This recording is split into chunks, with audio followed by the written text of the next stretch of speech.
I'm a localish. I mean, like I've been here so long. I definitely feel like I'm more local to this area now in Virginia than I was like from South Carolina. Yeah, I have less ownership to that now.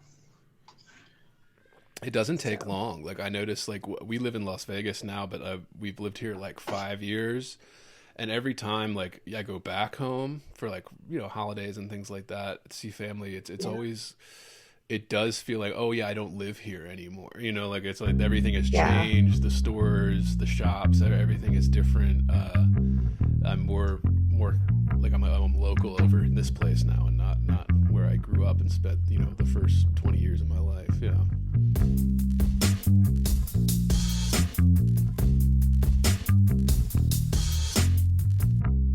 Heavy. Bored. Heavy. I am heavy, heavy, heavy. Bored. I may say that the male is entirely hostile. No! Inner Resources. life, friends, is boring. We must not say so. This is Andrew Whitstadt, and you were listening to Heavy Board, and we're recording this on January 25th, 2025.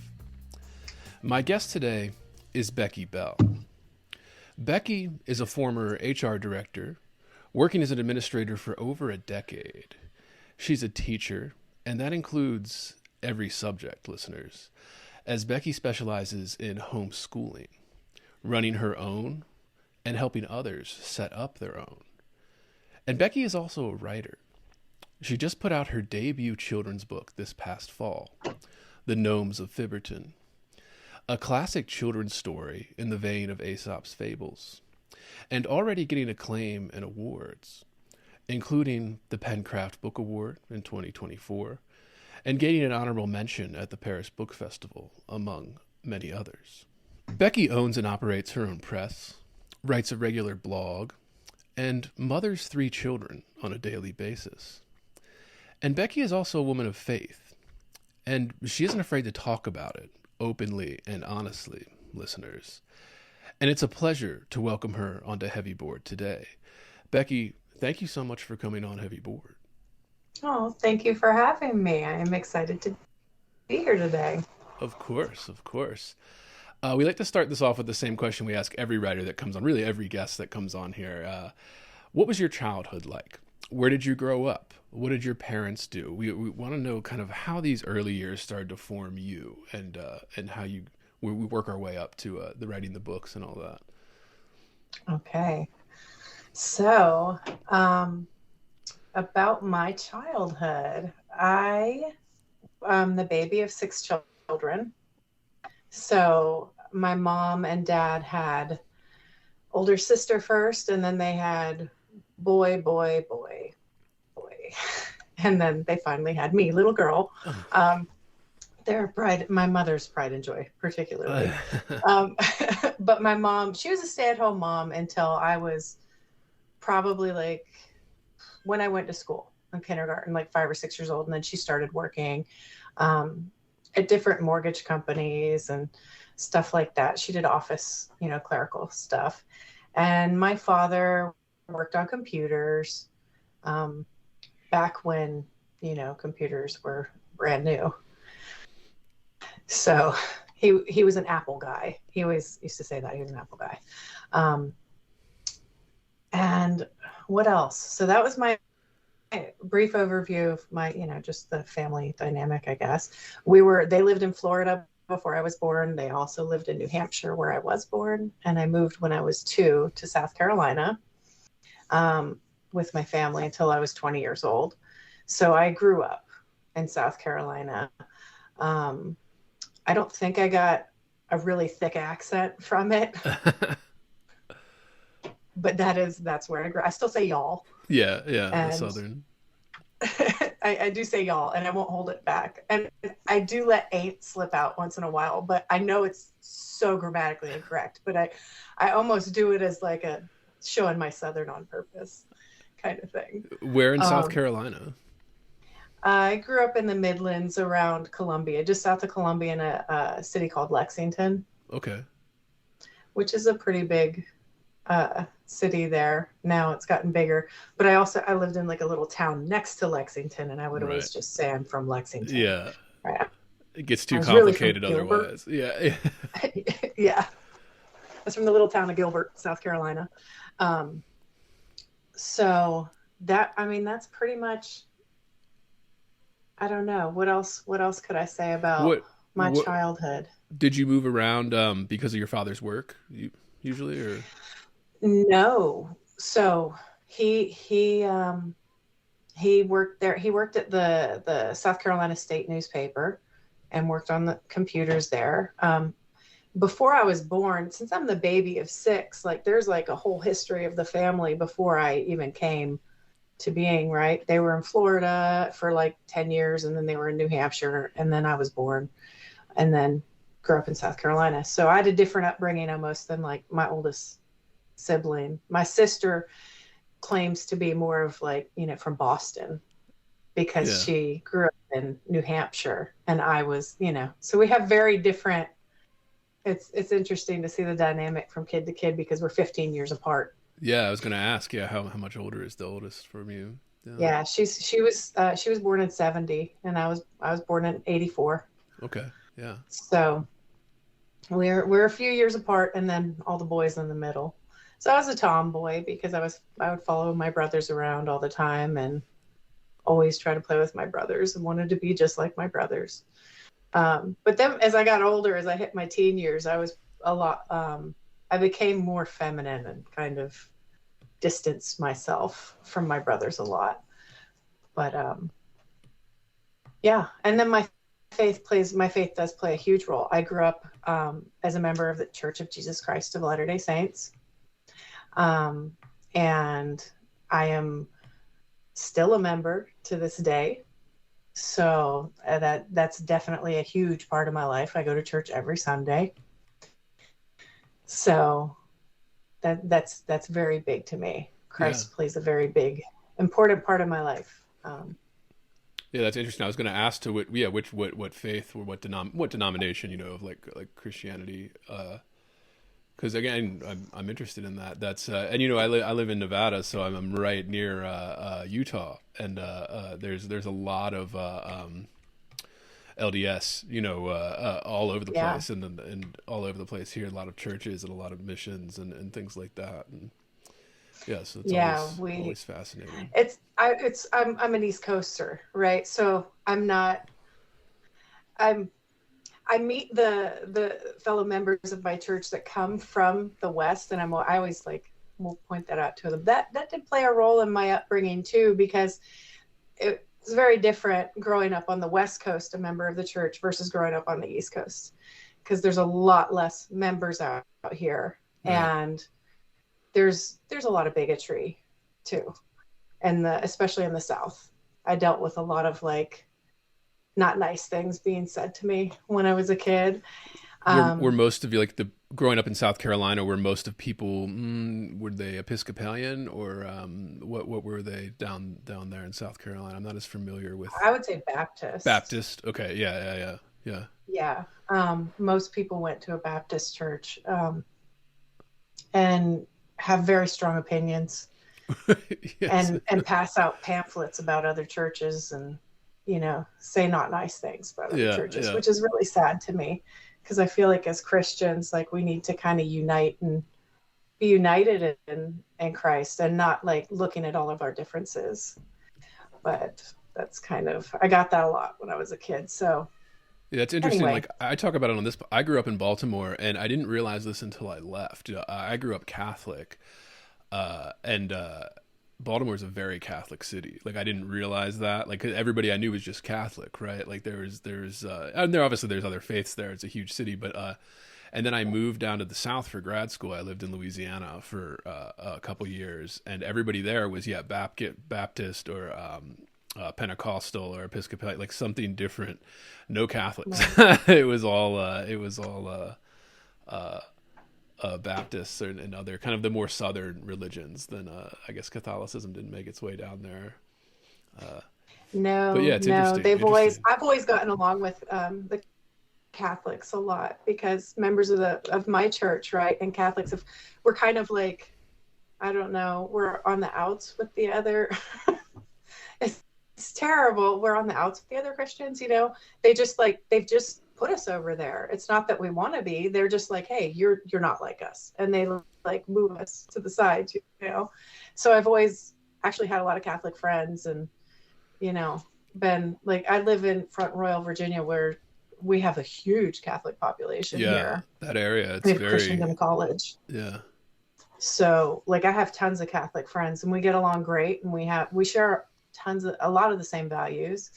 Um, I mean, I do with all Christians. They just, I get that vibe from some of them sometimes where they're like, well, you're not the same as us. Yeah. And it's unfortunate, but because like I said, I think we should find our similarities instead of trying to figure out or point out all our differences, Yeah. That's interesting too. I guess because Mormon, maybe because it was like the, kind of like the break from like the, another Catholic sect, right? Or another Christian sect, like, people treat it as if it was some type of, it's like the newer thing or whatever, like and people were like, oh, no, like when Joseph Smith broke away from, but yeah, anyway, yeah, I want to get to all this. Yeah, this is fantastic stuff already, Becky. Yeah. When did reading and writing come into your life here with growing up and like, did that something you did as a young age? That's something you came into later in life? Like, when did reading and writing come into your life? It's funny that we were talking about, I don't usually in any of my podcasts really talk about faith a lot, but I like that we talked about it because it does bring something to my mind that I always with my family, we would read the scriptures. Okay. Yeah. We would do it like almost daily. We would try to read the scriptures like a chapter a night. And I always credited that to helping me have a higher vocabulary when I was younger, because there's some pretty complicated words in like the King James version of the Bible. Right. And, it wasn't like a children's Bible, right? It was like the real, like poetic, right. The poetry on the lines. Yeah. And likewise, the Book of Mormon, it reads pretty much just like the King James version. It's written just like that. It sounds like it. So I credited my ability to read a little better when I was little and have a higher vocabulary to that I read scriptures quite frequently. And I also, I mean, I loved books when I was little. I would go into my room with a good book and just read it over and over again. And I'd go through different phases with different types of books, from like, I remember my grandma sending me Mother Goose books. Right. When I was like really little, and I would kind of obsessively go through those poems and read them. And then I started reading, as I got older, Judy Blume books. Of course, I mean, I was a young girl, and like when I was like 8, 9, 10, like I obsessed over Are You There, God? It's Me, Margaret for a year or two. And then I found my mom had the complete works of Edgar Allan Poe. Yes. And I became really obsessed with that when I was a teenager. And I would like read it over and over and over and over. And I memorized several of the poems in there, actually. Israfel was like my favorite poem. If you've ever read it, it's the best. But I memorized it when I was young. And Annabelle Lee. Yeah. But and then I read like I really got into, I'm showing my age because I feel like this lines up. Anne Rice was really big for me when I was an older teenager, and I read a lot of the Vampire Chronicles and stuff. And so yeah, that's my evolution in reading, and how I've always really enjoyed reading a good book. Yeah, absolutely. So. It's I mean, that's so important too. And I love that. I mean, you say the age, I mean, like you're a millennial. Yeah. We love millennials in this podcast mainly because I am, but I think it's, every time you hear about millennials, it's always some type of, well, maybe not so much anymore. They've moved on to Gen Z now, and like kind of articles and stuff like, oh, that they're terrible, right? Like the younger, because when we growing up, like we were the youngest generation until Gen Z came along, and all the articles about how awful we were, or whatever, millennials were awful and selfish. It was hard for a while. It was really hard. Yeah. And being the youngest in my family. So like I'm the only one that's technically a millennial, and I'm like, this is ridiculous. Right. Like I grew up with all Gen X Right, family, so I don't like I had an Atari and a Pong game machine in my house when I was a kid. I didn't have a phone until I bought one when I was 20. So I always thought it was weird that I was lumped into the millennial crowd. But it's all divisive anyway, right? It's all a means of trying to kind of keep us feeling like we're all different than each other and dividing us. Yeah. That's so Kurt Vonnegut has a great line where he just said, "There's only two generations: the living and the dead." Like that's yeah. We're all part of the living generation. But I like that you said the Bible. We're like, and this is something that I stress, and I stress it to because we love the great books and stuff on this podcast, and the literary canon is big. Sometimes gets me into trouble when I defend the literary canon and things like that on this podcast. But it's just like that's something like I have a daughter now, and she's 4.5 months at this point. So and like one of the things that I really emphasize. Congratulations! Oh, thank you. Yeah. Is I really want to make sure that she knows the Bible stories and things, and I want that because if you understand that, you like the world of Western literature just opens up to you, like all of the allegory, all of the symbolism, like is open to you. And I remember being in school, and I went to Catholic schools growing up, like in Baltimore there, like and just even kids, like students that were in class with me, like they wouldn't pick out these little allegories and these things where to me it was already there. Like I just saw it right away. Because I'm like, oh, that's the story. It's like the story of Loaves and Fishes, or oh, it's like this. It's Jonah. Like the kind of the big, huge foundations. It's a huge foundation of not just Western civilization, but like all of the literature too, that came from it. So I love that. And then I only knew it from like a children's Bible. I was not reading like the verse, but if you were reading the verse and like the poetry and like the the rhyme scheme and everything that was already built into it, I mean. That just elevates your reading comprehension to a level beyond your peers in a way that you can notice when you sit in classrooms, basically. But yeah, the next question I always like to ask too, and you kind of went into this, is what are your go-to writers? You kind of started to evolutionize, your evolution of reading and writing, kind of going from, children's books to kind of the young adult to kind of the vampire romances to. Yeah. What are your go-to writers? Who are your favorite writers? To give you inspiration or. Your go-to, all of that, yeah, and anything goes, yeah. Whoever. To this day, I still really, really love Anne Rice. Yeah, I love Anne Rice's books, and her. I even went into like the Witches Chronicles that she did and everything, and Anne Rice was a big motivator for me because one of the things she did that I loved was she combined history with these like fictional tales. So if you're reading like The Vampire Lestat, it actually has like different historical, like along the timeline of different real events that happened. And I love that because I'm a big history buff too, which another set of books that I really do love. I'm such a dork. Yeah. I apologize. I like the Anglo-Saxon Chronicles. I've never. Have you read? No. What is that? They are okay. So they're super dry, and they're hard to read. Probably a little like the Bible, but even more boring because they are just like factual. Like this happened here. The Anglo-Saxon Chronicles in particular talk about the formation of England. Oh, okay, yeah, and the kingdoms, right? It becoming the United Kingdom. Right.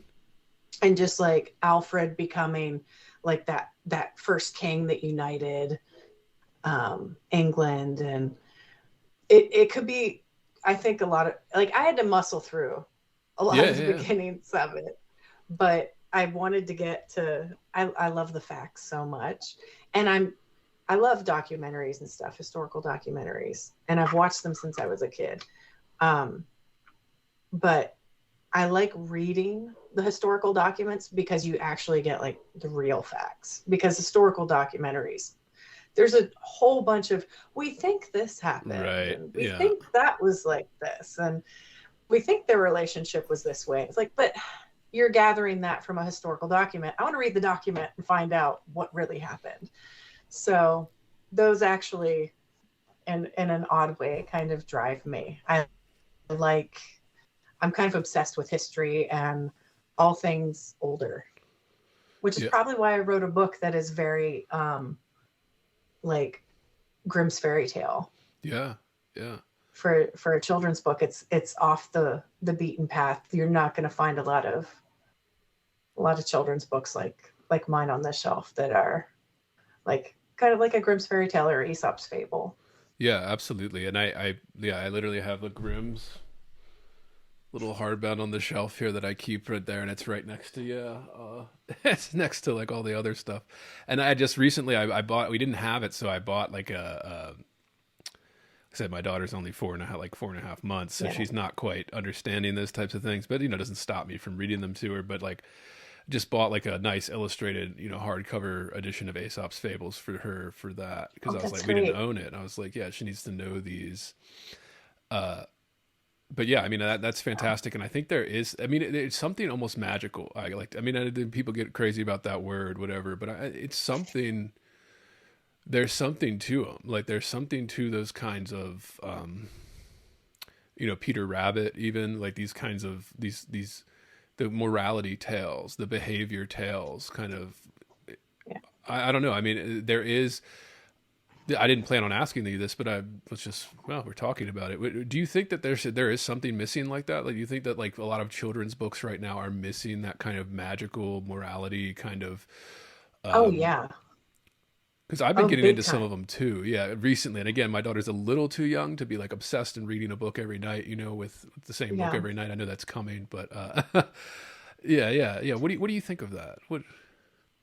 So I would say consequences in general are largely absent in modern kids literature. The original Grimm's or Aesop's fables, they can be a little harsh, hard for children to grasp, right? I wanted my book to be more in line with classic literature, but not as extreme. So I needed relatable, harsh consequences for today's kids, like there's no desserts in Fibberton. If you get carried away to Fibberton, there's no desserts there. There's the toys are broken. You have only vegetables to eat. You have to do chores all day that all the kids lied and said they did, but never did. Right. Things that are relatable to kids that I'm trying to present like in this humorous way, right? By having the little hidden gnomes spying on them to count their fibs, right? And I think kids love the ideas of gnomes hiding all around and sneaking about.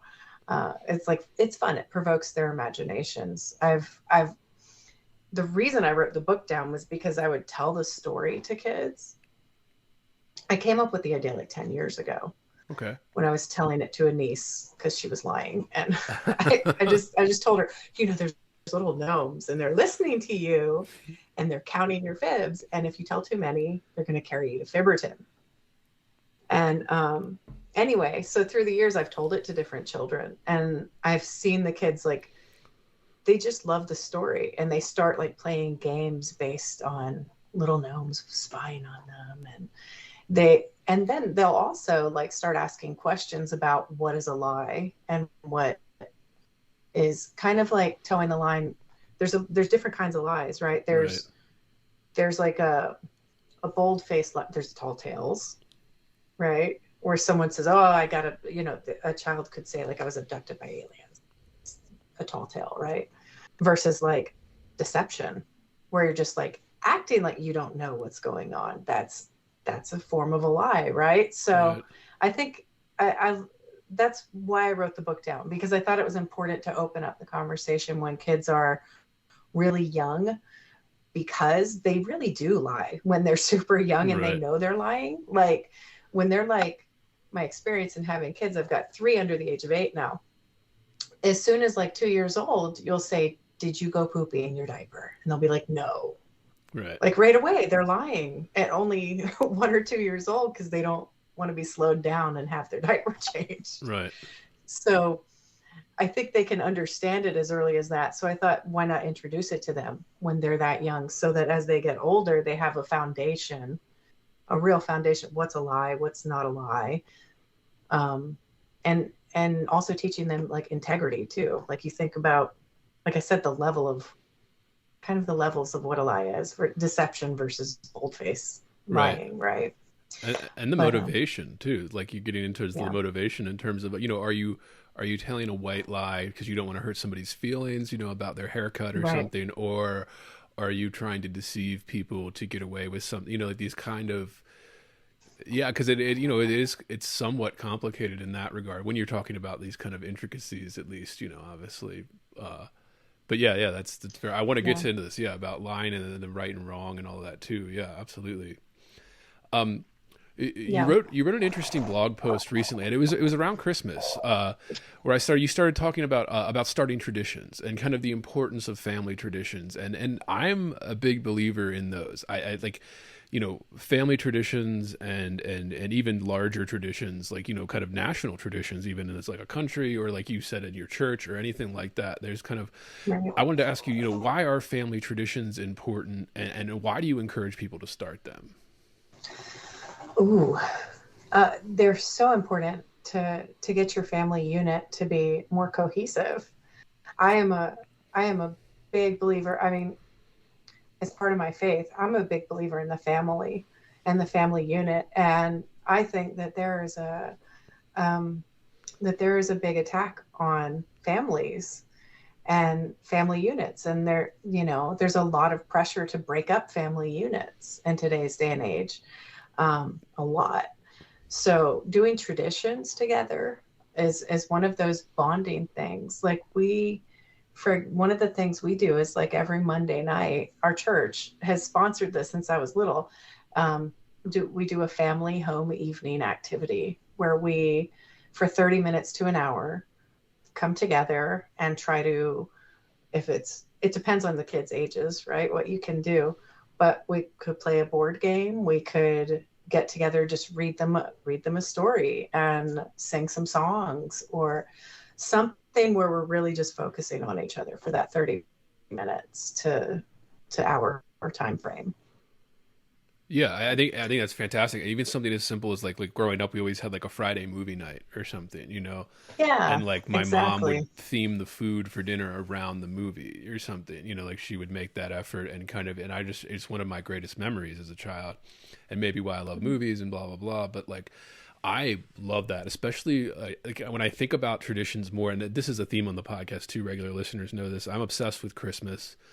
And kind of I love Christmas too. yeah, and I think it has to do with how we were raised in terms of my parents made it a big deal, especially my mother. She made it a big deal, made it special, with these little traditions, like trimming the tree was a big kind of tradition, and we'd put on the Christmas music. Back in those days, you millennials, it was a boombox, maybe a CD or a cassette in the boombox. Right. Or maybe we weren't allowed to touch my dad's big home stereo when we were little, but when we were older, we could use that, and like, and again, now you don't even need a home stereo. Nobody owns one. Like, but yeah, Right. pulling out each ornament, like each ornament has a story. Like my parents, the ones that they collected before we were born, the ones that they've collected since. I had 2 siblings. I'm the middle child, and we each had ornaments. If you're hearing this, it's because you are listening to the free public feed of Heavy Board. To get complete, uncensored, uninterrupted, full access to this podcast, become a subscriber at patreon.com/heavyboard. That's right. Heavy Board is made possible by subscribers like you. For less than 1 cup of coffee per month, you will receive private access to uncensored, full-length episodes, Jerk Shop, heavy bonus content, subscribers-only AMA episodes, bonus extended interviews, and more. Come join the conversation today at patreon.com/heavyboard. For, times in our life thing, and just, I think all of that is, and I think you're right. There's, if it's not an outright attack, it's a belittling. Oh, that's not important. or, oh, we don't need to worry about that.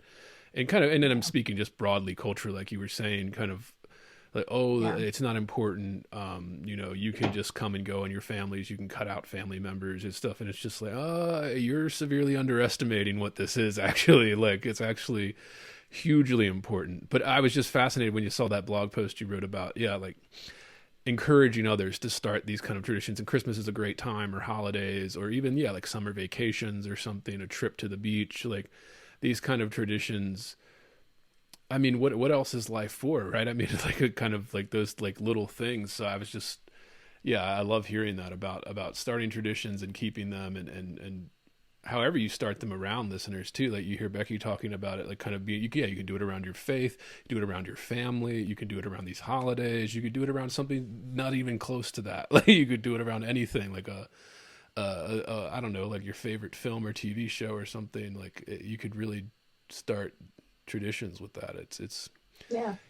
and yeah, and I think even larger culturally, right? Like kind of like American traditions, like people are like disregarding those or denigrating those. They say, oh, they're not important. I'm like, no. Like these stories that we tell ourselves, these traditions that we would do every year, very important to have fireworks on the 4th of July, actually, like very important to have fireworks on New Year's, and like Yeah. all of that kind of stuff. Like, and it isn't just because it's some fun thing to do. It actually is something that not everybody, obviously, but a lot of people, most people look forward to. And if you don't see that, it feels like something's missing. But sorry, I Yeah. interrupted No, you. it gives us confidence, right? Yes. Yeah. To have Yeah. those traditions and do those things together. It brings us together. It bonds us. And then as we bond, we also become more confident. So that's why it's especially important to do that with kids in a family, so they can have a good self-confidence as they're growing up, right? Yeah. Yeah. Absolutely. Absolutely. And this brings us to a great thing too. We were talking about lying already, but I wanted to add honesty. Like it's a theme in the book. And it's something that this podcast and I am very interested in, like we're very interested in the kind of honesty and all that it entails too, what is honesty to you? Why is it important? Yeah. And again, no definitive answers, just your thoughts. Yeah. What do you think of it? Why is honesty so important? I think that this book and honesty in general is so important because it leads to a happier, healthier person. If you're honest, if you have integrity, and you have that core value that you are, how do I word that? That I feel like people lie when they don't really have a good self-worth. Yeah. When they don't feel very, that's when you lie. You make things up because you don't feel very, very good about the truth, about, so what honesty means to me is really, I feel like this book, I'm going to put it this way, like it's an allegory for it's not just about lying. It's about integrity and about how you can be successful in your life. So everybody, the premise of the story is you're born with a secret number of fibs you can tell. And once you hit that number of fibs or lies, you get carried away to Fibberton, which is, to me, allegorical for life. And it's not just about lies. It's where, like, people make all kinds of bad decisions. You never know which bad decision either, because the number is different for everybody.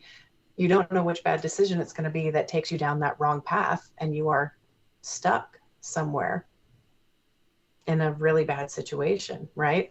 Sometimes people escape consequences for a lot longer, and it could be like, 160 bad choices down the road that they finally get caught, and then they're stuck on the bad path, right? But I feel like that's what the value of honesty to me. Like, that's why honesty is so important, because if you're not honest and if you don't have integrity, it's going to lead you down a bad path, and you're going to be unhappy. Yeah. I've never really met a lot of people who are very, very happy or at peace with themselves if they're not honest or they don't have integrity. Yeah, you lose yourself, in a way. Like you kind of you lose who you are if you're not being honest. And obviously it's probably, I mean, I talk about this on the podcast all the time. I think it's probably harder to be honest with yourself than it is to be honest with, you know, in your everyday life or about like behaviors or something like that, where like it's easier to be, at least I find it that maybe it's like, yeah, the kind of Catholic guilt or upbringing and kind of, we're just kind of, yeah, like we're like, it's hard for me to lie. Like it's very difficult for me, you know, like I find it very difficult to be dishonest with someone.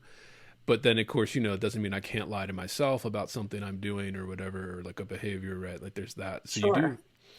But, you know, and I like that you mentioned integrity too. And I taught college for about a decade here. And I would always, you know, mostly English 101 and things like that. And I would always assign them this essay from the 90s. It was called The Insufficiency of Honesty. And it was about integrity. So he's like, being honest without integrity makes honesty kind of less valuable, you know? So like if you're being honest to relieve yourself of, you know, and he gives a couple examples, right? Like infidelity or something. Like if you're being honest about that to relieve the guilt that you have, you know, it's almost like it's not with integrity. I don't know. And it's just always, I get interesting answers from the students and things like that. And I think of the phrase that everybody throws around, oh, I'm just being honest. It's like, yeah, but you didn't have integrity when you did that. You know, like you were actually being honest and it was actually mean. Like it was mean spirited, like to do that. Right. It's no integrity to that honesty. It was a selfish reason to be honest. Right. Yeah. If I have to tell a white lie to make somebody feel better, it's my personal feel. What I just try not to say anything. Right. Yeah. Because I'd rather not lie. I mean, I'd rather just say nothing. As my mom always told me, if you don't have anything nice to say, don't say anything at all. Right. Right. So I would try to just, I still, to this day, I try not to say anything if, you know, if I get in a situation like that where you kind of want to be like, you just want to be massaging to some, you want to like make them feel better. Yeah. So, you know, just abstain, and I won't really say anything to kind of save my integrity. Yeah, and I talk about on this podcast, it's a different type of honesty, but on this podcast all the time when I'm reviewing something or we're going into works and stuff, like I think, you know, what gives value to a podcast like this or why people would listen is because I say like I try to be as honest as possible when I'm reviewing something, and then in that regard it's a little different, right? Where I'm just being honest about how I feel about something, and you know, we're talking about books or something or a style, you know, like it's not a huge consequence to be honest. There's really, you know, nobody's getting hurt. Maybe some people are offended. They don't like when you don't like their favorite author or something, but it's so valuable. Like, I guess I'm trying to get at that's a value that you're giving to somebody when you're just honestly talking about how you felt or what you got out of something, like even a work of art. You know, we don't even have to go as serious as like faith or morality just yet, but I want to get there too with you. Yeah. But, it's just, yeah, I was just fascinated when that was brought up as a theme in the book, and you've emphasized it, and I was like, you know, yeah, like being honest, telling lies, and even my you know, like my daughter is very young, obviously, but my older nieces and nephews that I've had, you know, they're all the youngest is 9, but I remember the middle child, when he was like 6 or 7, he discovered that he could lie to adults, kind of thing. And he would kind of have fun with it. So he would make up these very elaborate stories and tell you that it actually happened or something.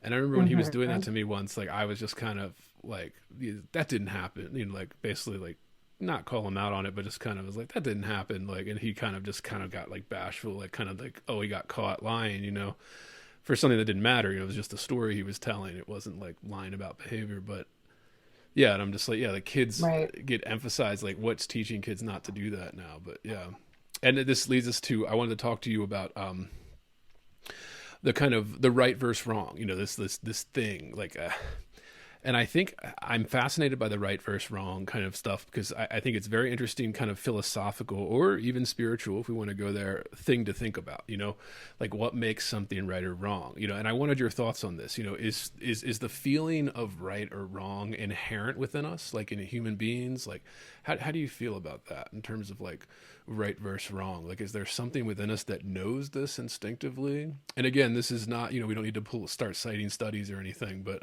just your thoughts. What's Becky's thoughts on You're gonna right get me versus in wrong? trouble. You're gonna get me in trouble. I have very deep beliefs and feelings on this topic, and on a lot of topics that I try to stay superficial. But I will say I think that and ever since I took ethics when I was at college, I always felt there's objectively a right and a wrong.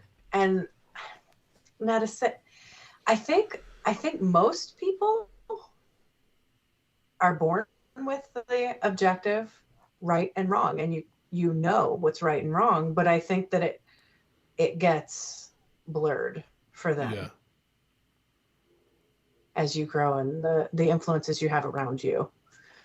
So they can change and make you feel like, so my mom was from California, and she was a surfer chick, right? And she was like kind of a little bit of a hippie. So I feel like her and I were just very diametrically opposed. Like I'm very objective and she's like subjective about a lot of things. And well, there's this gray area and maybe, and I was always just like, no, it's right or wrong it's right or wrong to lie to people, right? Like, right. And there are the gray areas of if like, is it okay to tell a white lie here and there? And it's like, maybe just don't say anything is my response to that, right? That all stems back to my belief that things are pretty much objectively right and wrong. I've always been an objectivist, if that is a thing. Ever since I first heard the two phrases in ethics class, I was like, oh, objective. Yes. 100%. That's how I've always kind of felt about things. Yeah. And I think that there's a lot of truth to that, where this gets into like, the endless debate of blank slateism and stuff like that, where like, are we born as blank slates, or are we born with these kind of inherent kind of things and then people are saying, oh, how much of that is culture? How much of that is actually naturally ingrained? And this is why I'm fascinated by the concept, and I wanted your thoughts on it, because I think there's so much of that. Like there is kind of, you feel it, right? Like, and how do you feel something and people are like, oh, you're conditioned to feel it? I'm like, are you conditioned to feel like, because I think that there's something,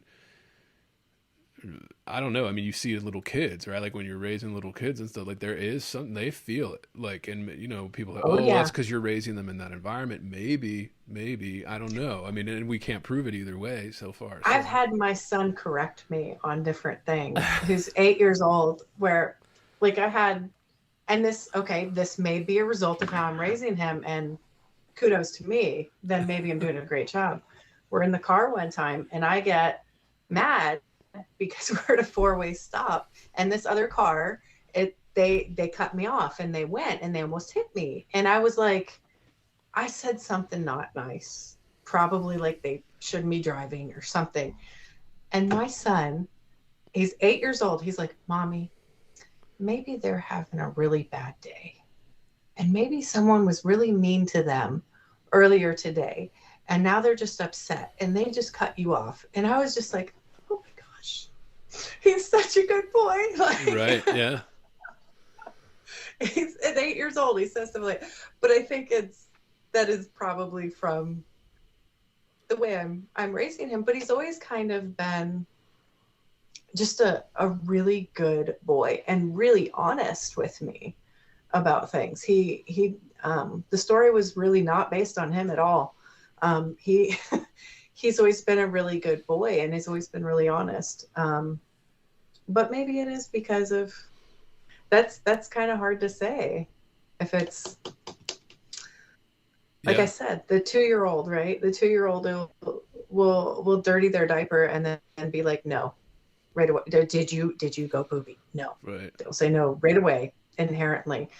It's just like they know how to lie when they're 1.5, 2 years old, so that they don't get, they don't have to be held down Right. for a diaper change because they can't Yeah. be slowed down.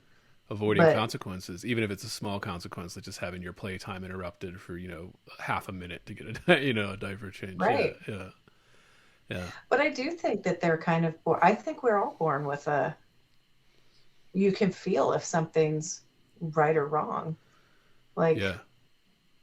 you can tell if someone's being hurt a lot, Right. of the time, or and you want to, like, my kids will, they if we see a homeless person, they want to help them. They try to get me to give them something, and they have that kind of desire to help other people. I think it's actually more potent when you're younger, Right. and then as you get older, you kind of get more desensitized Or even, yeah, to, more cynical to, oh, that person's probably trying to screw me over, or, like, yeah, like, you like, or oh, like, how did they get there, and are they just going to take whatever I give them and waste it or throw it away, or right. but that's not the point of being charitable anyway. The point of being charitable is that you just give it to them, and whatever they do with it is on them, right? Yeah, and you saying that But too, it made me think of the famous David Foster Wallace speech, "This is Water," right? Where he's, and the literary people listening know what I'm talking about. Where it's a very famous speech he gave, pretty much a few years before he ended his own life, and it was just like, he talks about that specifically, right? Like, where he just said, oh, somebody cuts you off in traffic and your instinct is to be upset, be angry, be like, oh, I'm the center of the universe and you're in my way. And then the whole point of the thing is to just think about that for a minute. Be like, well, maybe that's not normal, right? Maybe there's something happening there that you don't understand. And of course, it's about, I think, the way to look at something like that, even I think the main message of that is it's being generous, right? Like, being generous, not just for everybody around you, but for yourself too. But yeah, I mean, that's, I love that answer. yeah, I'm always happier when I am actually feeling generosity or feeling charity for other people and doing service for Yeah. other people in some way. Yeah, absolutely. That's my go-to. If I'm down, if I'm feeling sad or anything, I usually do pray. And I try to pray and list what I'm thankful for. That's one of my things that always like cheers me up. Even though it makes me cry in the moment, I get happier because I realize I have so much to be thankful for, Right. even though I was feeling really sad and bogged down by something. But the other thing to do is always charity and service. Go out and do something for someone else and you will feel better almost instantaneously. Yeah. It's pretty awesome.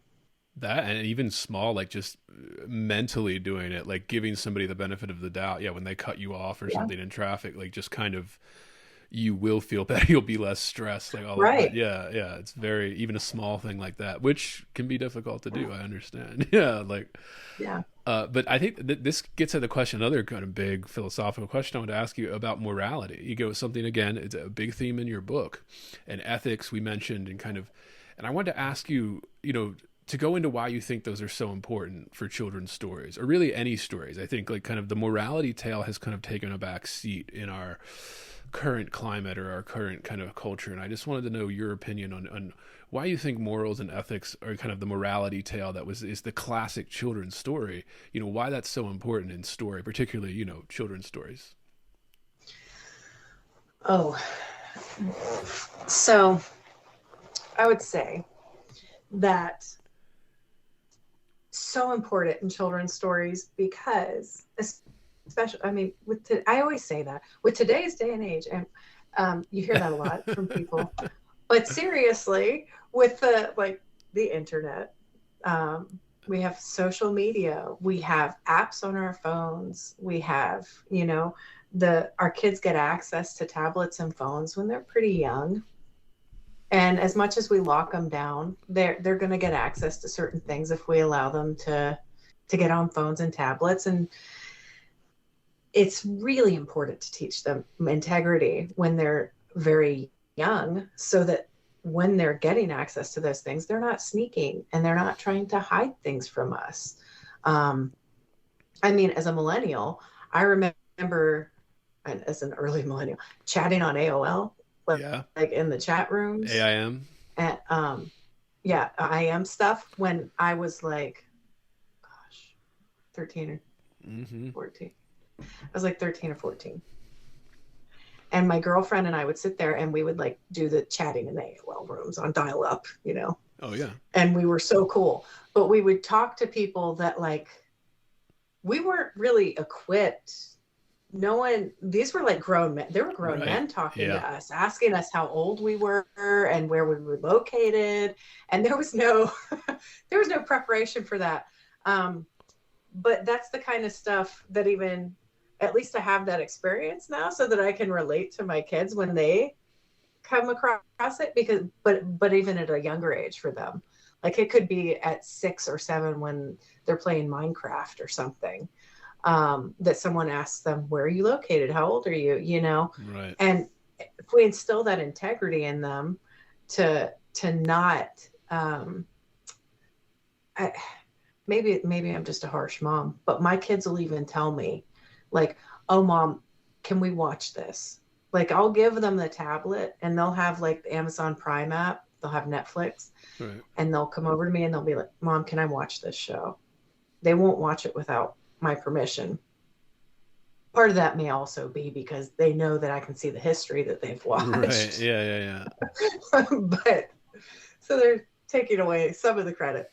But that's why it's so important to, in today's day and age, to teach them integrity and honesty when they're super young, so that they, when they come to those points, like I did when I was younger, that they make good decisions and don't just trust everybody either. Right.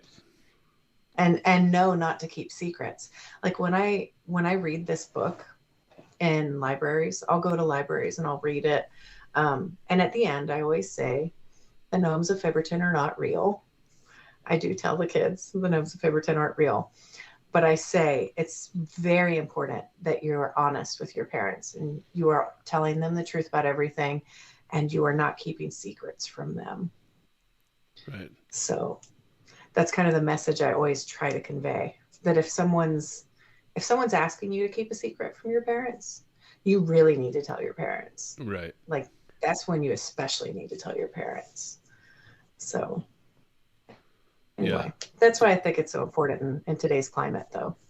It's so interesting too, because I think, you know, there's always the stress on the kind of family unit, and I want to get to family too. That's one of my questions, but it's there is, when you feel like you can go to your parents with an issue, you're much better. Those people that I've known just in my own experience, again, I don't have any studies to cite or anything like that, although I'm sure you could find a few that are just, everybody who could do that with their parents are happier, better off. Everyone that I've known now in my mid 30s, like kind of like, and I've just see people kind of settling into their lives here. Trust me, the people that could go to their parents and like when there's a serious, and even if it's a minor issue, that's one thing and you can go to them, but like, that means that you can go to them with the bigger things, like the kind of when you get in trouble or something, you really need help or anything like that. Like, right. It's such a weapon again in the world. Like it's such a way to be able to deal with things that you're much better off in life if you've had that and then can give that to your own children. Yeah. Please go on. I was going to say with my own, with my 8-year-old, I always try, and I have experience with an older child as well. I foster adopted an older kid and he is older. How old is he now? I'm going to say he's 28. No. Oh, wow. I didn't notice. When was this? My husband and I, we got married in 2005 and we couldn't have children. So about 5 years into our marriage, we decided we wanted to be foster adoptive parents. So we went through social services in our local county and we adopted a teenager. And I was only 25. Right. So he was 13 and I was 25. But so I have experience with an older kid as well, and honesty issues that came along with that, which there were many. Right. But so this time, when I have my little ones, my 8-year-old, if he comes to me and he tells me the truth about something he's lied about, I am like 95% more lenient Right. than I am when, I catch him in a lie. I try so hard not to have to consequence him if he has come to me and told me the truth about something. If it's something bad that he's done, whatever the case may be, I'm always more lenient if he's being honest, because I want to encourage and foster that honesty, Right. And I think that's hard because like sometimes they do things and it is not. Yeah. But I definitely learned some lessons from fostering the teenage and adopting a teenager that I learned a lot going into Yeah. going into Yeah. having my other kids that I tried to do differently. Yeah, absolutely. And this gets us to another thing I wanted to ask you about. That I wanted to ask you about homeschooling and kind of what made you want to homeschool your children. Were you homeschooled? When did this start, and how do you do this? Okay. So I decided to homeschool my kids because that's a deep question. I don't want to get political or anything either. You But can if you want, but yeah, it's up to you no, entirely. no, But no, no, no, yeah, no, no, no, no. I should not. Um, but I wanted to homeschool my kids because I wanted to teach them. I wanted to really be the one to teach them. Um, and my teenager was in school and he was in the public school system. I was in the public school system growing up. And I did not have a good experience myself. My husband didn't have a good experience growing up in the school system. And we just wanted to spend more time with our kids and wanted to be more in control, I guess, yeah, of what they're learning. I hate to say it like that. But it's true. I want to be more in control. I want to make sure we can talk about Jesus in school, right, at home, but they can't talk about it in public school. And that's important to me that we can actually, because he's a big part of our life. I mean, I have a very strong faith and that's super important that I teach my kids that I show them what brings me happiness, that I know that it can bring them happiness, right? So I want to share it with them. And that was part of the reason that I wanted to homeschool. It's because we start each day with a prayer when we right, do school. And we say the Pledge of Allegiance in school. And I don't know if they do that at all public schools anymore. And we, not only that too, I get to spend more one-on-one time with my kids when I'm teaching them. So I'm not trying to brag. My kids are a lot more advanced because they get that attention from me. My 8-year-old was reading when he entered kindergarten. right, So in preschool, I taught him how to read. And I'm doing the same with my 4-year-old daughter right now. I'm teaching her to read in preschool. Things that if they're ready for it, then you can teach it to them. And every kid is different.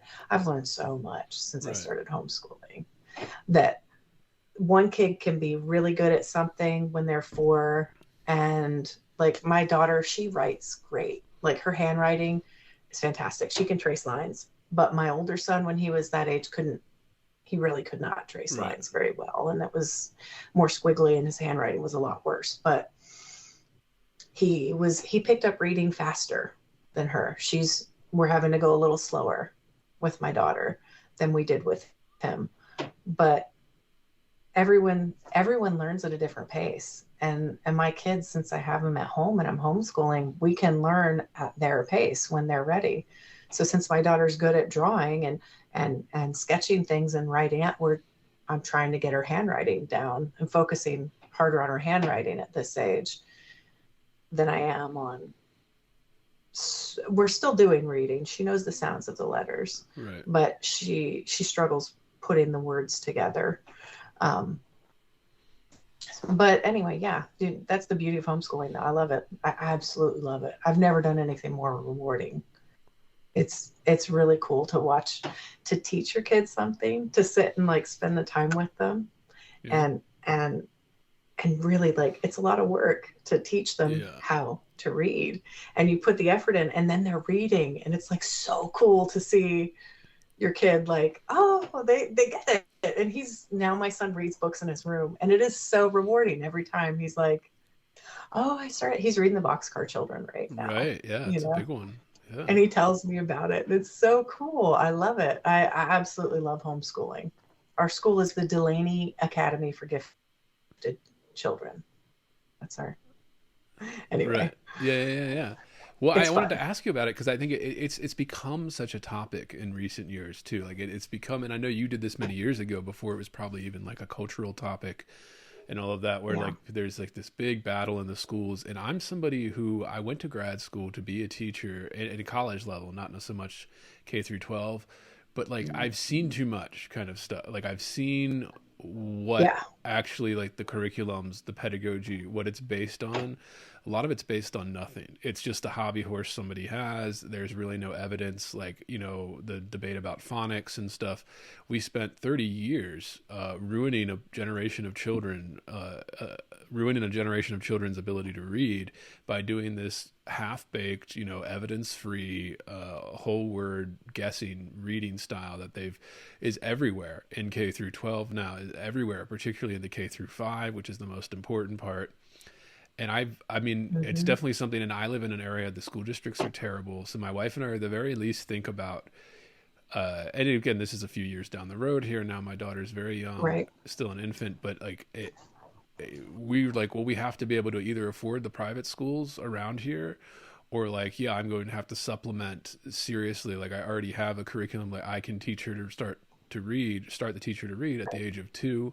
The brain can start to pick that up 2 to 4, and you can start getting them through that, and just the phonics, you know, nothing more than that. And she will be able to read by the time she goes into kindergarten, you know, much more advanced than everybody else. And it just, there is something like, so I would know, I was just curious about it, and like, yeah, what motivated that. And you kind of, but you also help others kind of get started with this too, right? Like what would you say is so difficult about starting, right? You said it's a lot of work, the time that it takes, but even it's less than a school day usually, right? To do most homeschooling, because you only have a few kids, you get through the lessons, and it's like an hour or two, and you're like, okay, like, you know, you don't have to have the babysitting aspect. We get to go be social. Right. That's what I like to point out to people, because a lot of people will say, oh, what about the socialization, keeping them at home? It's like, no, we get to go be social more, because our school usually only takes, well, my son's 3rd grade now, so his is like 2.5 hours. Right. But out of the whole day, I've pointed out the kids get on the school bus at 7 on our street, right? And they get home at like 3:30, and I'm like, he just wakes up at 7 and comes downstairs. I'm like, look, they're getting on the bus. Right. And he gets to sit and eat breakfast and relax. And then we get ready and we do school around 9, and it goes to about 11 or 11:30, and then we have lunch, and then we have a play date. Like we have a lot of other homeschool friends. So we go on play dates almost every single day.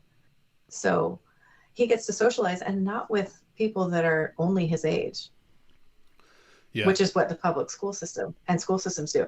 8-year-olds play with 8-year-olds. Right. 8-year-olds playing with 10-year-olds would be like crazy, but we do that all the time. And our homeschool kids, we like to, me and my friends, we like to kind of brag that our kids aren't afraid of adults. Right. They'll talk to grown-ups, whereas like when you grow up and you go to the school system, shy away from grown-ups. They get you in trouble. Right. Like, but Because our kids they are have to discipline totally 100 fine. kids. Yeah, there's 100 kids that they have to discipline with behavior and stuff. So things Yeah, can't it's a lot slide, and yeah, easier. Right. It's easier than you think to start. I would say homeschooling even could start like at two, like you said, with yeah, reading and stuff. I introduced Leapfrog, these little Leapfrog cartoons that are, oh, I highly recommend them to just about everybody that has little kids in general, but especially if you're going to homeschool. Because the Leapfrog videos, like there's the Phonics Farm, and they sing little songs about A makes the ass sound.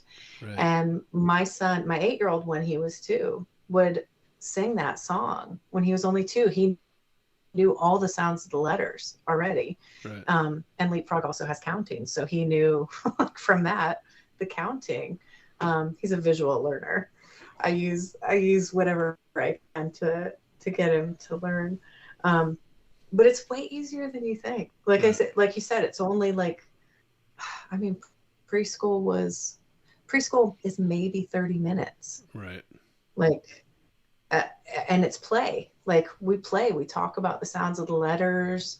I have so many like supplements that I use to teach her.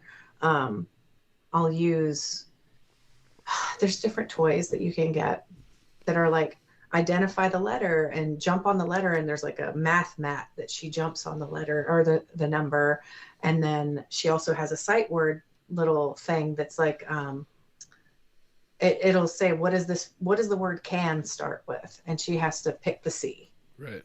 So she sounds it out. But there's like so much that you can supplement that they can't that or don't use in school because they can't, because there's like 25 kids in a classroom Right.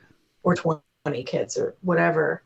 And the, they just get so much more attention from me than they would if they went into a school. So they get to be more advanced.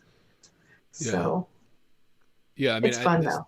whole debate, I feel like it really kicked. I mean, obviously, it's always been something that's happened. The people that are homeschooled versus the public school or private school system or the charter school system. This all gets kind of thrown into it with the kind of schooling.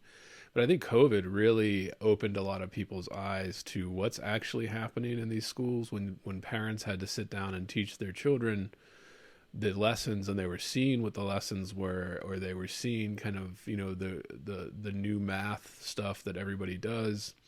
Again, like Yeah, I've kind of seen the behind Common the, Core stuff, right? yeah, There was a big controversy. Yeah. and that's been raging since the 90s. I mean, like there's Yeah.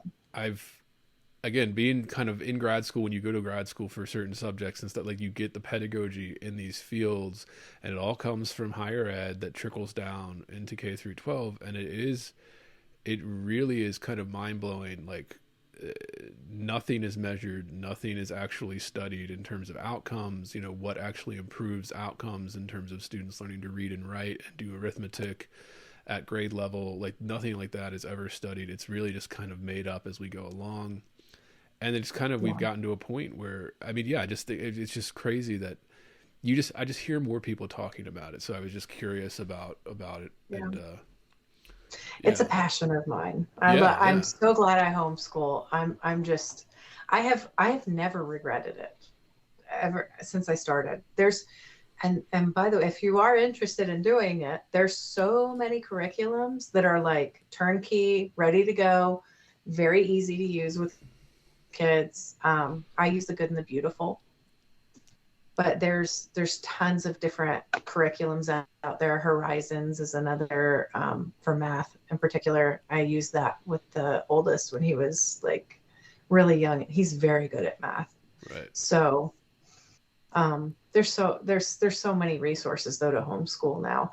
If it's possible and parents are like even home for a couple hours, like you can do it. Like Yeah, yeah. And it is kind of, yeah. I mean, it's.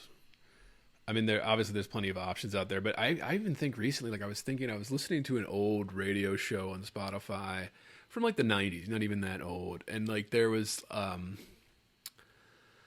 commercial for like a phonics thing, and I just remember thinking, growing up in millennial, you'd see those hooked on phonics commercials with Alex Trebek or whatever, like kind of Oh like yeah, like yeah. supplemental to help your kid that was struggling, or even teach adults how to read.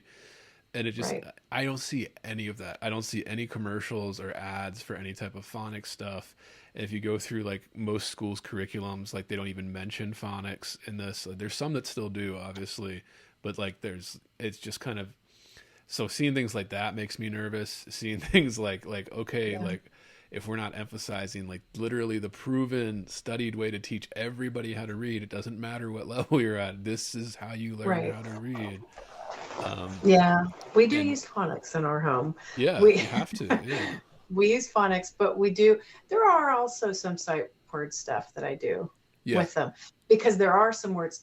I've actually learned a lot homeschooling that I didn't realize when I was like in second grade and I was learning to read, just why you use a C sometimes or instead of a K and different Right. words, and the rules behind like why, when a Y is in the first syllable versus the second syllable or the Right. third syllable, things that I just kind of memorized when I was younger. I'm getting to like figure out, oh, that's why there's a Y. Or the Y is like, and the word try sounds like an I, a long I, versus at the end of Becky, it sounds like a long E. Anyway, little things. You learn Yeah. fun little things I've learned in teaching him. And that's a tough one. I know most kids struggle with the hard C. Yeah, that's a tough one to get your head around. And English is a tricky language too. Like It is. it's one of those because there's all these rules, then there's all these exceptions to the rules, and Yeah. there's all these circumstantial things, and it's like it's very if you don't know, obviously if you've been raised in it, you're kind of like, oh, it makes sense. But like, no, like if you're learning a language or if you're learning as a foreign language, it can really throw you. So that's Yeah, fantastic. I imagine it would be Yeah. hard to learn. I wanted to, and we touched on this a little bit already, but I wanted to ask you about the theme of family and kind of it's a theme in books, it's a theme in, and I think about it in a couple different ways, right? The kind of, I think of like the novelist Jonathan Franzen, where he's always talks about family and he talks about using it as like a technique. Whereas like if you're writing something and you put a family with like siblings and parents and all involved, it automatically sets up a dynamic. You can use that dynamic to write, adult drama, children drama, whatever it is like that it implies a dynamic already. So I think Right. about it in terms of, and you can answer this however you feel, but like kind of the importance of family in writing and in life and kind of, yeah, how it fits into story, narrative, or how it just kind of fits into your everyday life and philosophy and stuff like that. Like, family's importance, its role, all of that as a theme or again, broader. Yeah. Sure. So Gnomes of Fibberton does not have like a family in it, right? Well, it kind of does. It touches on it's one child, and if they're born and they tell too many fibs, they get carried to Fibberton.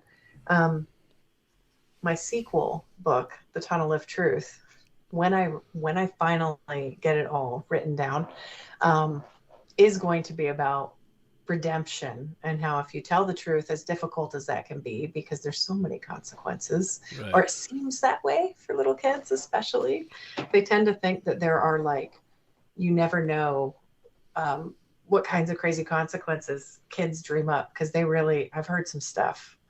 And my teenager, like he thought I was gonna just freak out um when he told me the truth about things that I'm like, I don't even care you did that. Right. um but anyway, lost my train of thought there for a second. That families and story, we were talking about the importance of families, right? Yeah. um Families are so important to me though, because that's so at the center of my faith. So what we believe as members of the Church of Jesus Christ of Latter-day Saints, we believe that the family is eternal and that we can be sealed together in the temple for all eternity. And when we have children, our children are sealed to us. And if our children get sealed to their spouse, we get sealed, and it's like a chain. Right. And so to us, to me, it's family is everything. If we love and support our families, we get to stay together forever. And that's like why I do everything. is so that I can stay with my family and be with them forever and just love them and be supportive of them and be happy together. So they really are kind of everything to me. Yeah. Family's super important.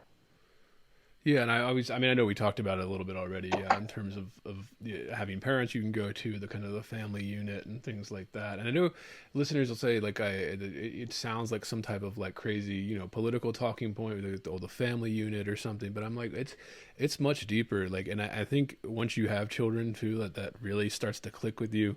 A friend of mine has said this, like he said, like you don't even understand, like kind of like the connection that the children give to not just you and your wife, or you and your husband, or like the person Yeah. you're having children with, but to your parents, your grandparents. Like he was saying, his second daughter, he said sometimes she'll look at me and she'll turn her head a certain way, and she's it's like 6 years old, and he said, I see my mother, who his mother has passed on now at this point, and he's like, and I see it, she looks exactly like my mother, and he's like, I didn't even realize this connection that I have now to my mother through my, second daughter here. And when he was telling me that, I was just thinking to myself, like, man, yeah, that is, you almost, not just do you see yourself and you see your significant other, but like, yeah, you see grandparents or parents or brothers and sisters, aunts and uncles, like you see these kind of the little bits of I guess, we call it DNA or whatever, but like the little bits of that person come through the kind of family dynamic here. Not just the Yeah, genes, but more than that. Yeah, please. well, I was going to say genes wise. So it's fun to do. If you've ever have you done 23andMe or your ancestry at all? I haven't, but my wife really enjoys that. She does it all the time. So maybe it's a woman thing, because I am more into it than my husband. But so I did our 23andMe, and my father was in the system from like when he did it. I think we got him to do it like a decade ago, and then I have grandparents on the other side in there. But I got my kids' DNA and I sent it in, and my boys, because I have my oldest I have boy, girl, boy. So the 1-year-old is a boy also, but they both have red hair and blue eyes like mommy. And dad has brown hair and brown eyes. And my little girl has like brown hair and like hazel eyes. But the really interesting part, my youngest boy, who we just got his DNA back a couple weeks ago, shows that he is, and this is really unusual for DNA, it's usually 25% per grandparent, right? And 50% per parent. He has 33% in common with my father, who also had red hair and blue eyes. So it's cool to see. He looks like my dad, and it actually shows in his DNA. It's kind of neat to see that familial resemblance. Yeah, I'm obsessed with family, and I am. It's a topic that gets me excited. Of course, yeah, and it is such a. It's, I remember we had a cousin that he didn't. We all kind of looked similar. We had a look to us, right? Like me and my cousins and stuff, but the youngest one of my cousins, he didn't quite look like everybody else, right? Like he had a kind of a different, like, facial features and stuff like that. And we were like, oh, who does he look like? And I remember when one of our great aunts died, and there were, we were cleaning out the house and stuff, and there were these pictures that my father was, oh, I want to keep this, because they were of his grandmother and stuff, and of his grandfather. And it's like, he looks exactly like my youngest cousin. Like, kind of, he looked like, that's cool. He looked just like him, like almost like a spitting image, kind of right in front of like this portrait from his wedding, when he was young in his 20s. And we were just like, oh, that's who he looks like. Like, oh, he looks just like, and it was like a few generations, but still, like, it came through, and it was kind of, yeah, like it does kind of keep it alive, keeps this. Yeah, it's cool to feel connected to our ancestors, and that's part of. I mean, that's part of our my belief system too in our church. Like, we believe we're connected, not just like my family will be connected to my kids' families, but I'm connected to my parents and to their grandparents, great grandparents, and so on and so forth. So it's really cool. Yeah, absolutely. Yeah. And I wanted to ask you about creativity. And it's one of those things that people always ask, like, can it be taught? And I want to ask you, like, can it be taught, or like, how do you use creativity to inspire kind of young minds, all of that, you know? I don't think creativity can be. I kind of feel like that's inherent. Like you're either a creative person or you're not. Right. With that said, If you're hearing this, it's because you are listening to the free public feed of Heavy Board. To get complete, uncensored, uninterrupted, full access to this podcast, become a subscriber at patreon.com/heavyboard. That's right, Heavy Board is made possible by subscribers like you. For less than 1 cup of coffee per month, you will receive private access to uncensored, full-length episodes, Jerk Shop, heavy bonus content, subscribers-only AMA episodes, bonus extended interviews, and more. Come join the conversation today at patreon.com/heavyboard. creativity is so important when teaching kids. I have seen, like, when I read this story, the reviews we've gotten are so cute and so funny from the different kids. Like, their little creativity just go wild when they hear the story and they think of like little gnomes following them. I had one of my nieces told me, she was like, I'll just kick them. She's like, if they come near me, I'll just kick them. And I was like, you lying a lot? Is that why you're thinking about kicking the gnomes? But to go to the point that, like, they're not very scary, because my niece thinks, oh, I'll just kick them, right? I got another review from someone that it was like a grandparent that read it to a 5 and 6-year-old girl, and she was like, oh, she just started confessing, like, at the end of the book. Like, they were like just prattling off all these confessions. And then another one that I thought was really funny was somebody read it to his niece and nephew, and the niece looked over at, their brother and sister talking, and she's like, so in the book, right, gnomes of Fibberton have to do a lot of chores in Fibberton, because that's the life of misery and woe, is doing chores at home, right? And she looked over at her brother and she was like, Mommy must have lied a lot when she was, she does a lot of chores now. Right. It's just funny to see their creativity and how they react to the story. I love that. I absolutely love seeing little kids play pretend. Is one of my favorite things. And so I like that dynamic with children too, because I think it's something that you do see kind of naturally. Like we get kind of, I had another children's author on, and I was asking her about kind of the creative, do we lose something as we age, that kind of creative edge kind of, and a good writer or something will bring that out, kind of child, we always call it childish, like it's always referred to culturally as, oh, be a little silly, be creative, right? Like then that would be kind of associated with like children's games or something. But that's how you write a book, like that's how you come up with an idea. Like it's at any level too. So it's always just fascinating to me. And Stephen King always has that saying where he just says, he's like, it can be learned, it can't be taught. It has to be learned through practically doing things, like doing things and like every day kind of being creative in that. Like you can't just sit down and give somebody a lesson and be, oh, this is what you do, like it kind of, right. And that's another thing that is like deeply within just different people, like kind of you find it within. So this is just a constant theme on the podcast. We like to ask writers that come on what they think of this. And yeah, I'm just constantly fascinated.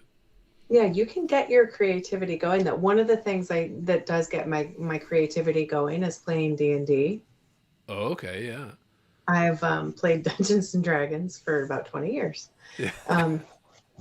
So that is one of the things that gets my creativity going is when I sit down and play D&D with old friends, and we sit there for hours. Right.